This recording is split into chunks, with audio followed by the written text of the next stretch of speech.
civilians! Let me take you back to 1999, to a time before military shooters controlled the online FPS genre. Before we cared about how realistic the weapons looked and sounded.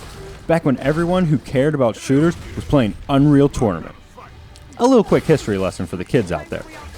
Unreal wasn't always just the game engine that brought your beloved Gears of War to life. It was an awesome shooter by Epic Games released in 1999. Epic Games then decided to make a side series of just online combat, and they called it Unreal Tournament, and it was awesome. And after a couple entries to the series, it brought us this, Unreal Tournament 3 for the PlayStation 3. A good enough pilot could get past that blockade. I'm on it. Released in 2007, it came out when the PS3 was still growing up.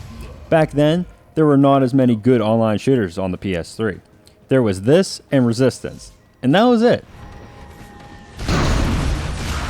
Now, I had never gone heavily into the online PC shooters, so I was pretty darn excited when I finally was going to be able to play Unreal Tournament. And the game did not disappoint. You are thrown into arenas with all the other players. There are weapons scattered all over in spawn areas that you pick up to dominate the battlefield. It was just so much fun to blast away other players online with a rocket launcher. You can also jump ridiculously high to help avoid getting blasted by the rocket launcher. I also love the mindless violence as well. I liked it how when you shot someone close up with a rocket launcher, their bodies look what you would expect their bodies to look like after taking a point-blank missile to the chest. Their bodies were quickly replaced by a bloody mess. It was so satisfying. The online is the bread and butter of Unreal Tournament, but unlike other Unreal Tournament games, this game came with a single player and a story, if you could call it that. You play as Reaper. During an attack on his colony, Reaper is injured and near death. His team makes a deal with another faction. They save Reaper, but they have to work for them. So Reaper and his group are doing spec op missions until they can get their own revenge. And this is where the game starts. The single player consists of just different areas where you play capture the flag and deathmatch. The matches are the same as online, just with AI bots controlling the other team. There is also a story that is basically just there to explain why you want to make the other team into Swiss cheese. The game also has that distinct Gears of War characters.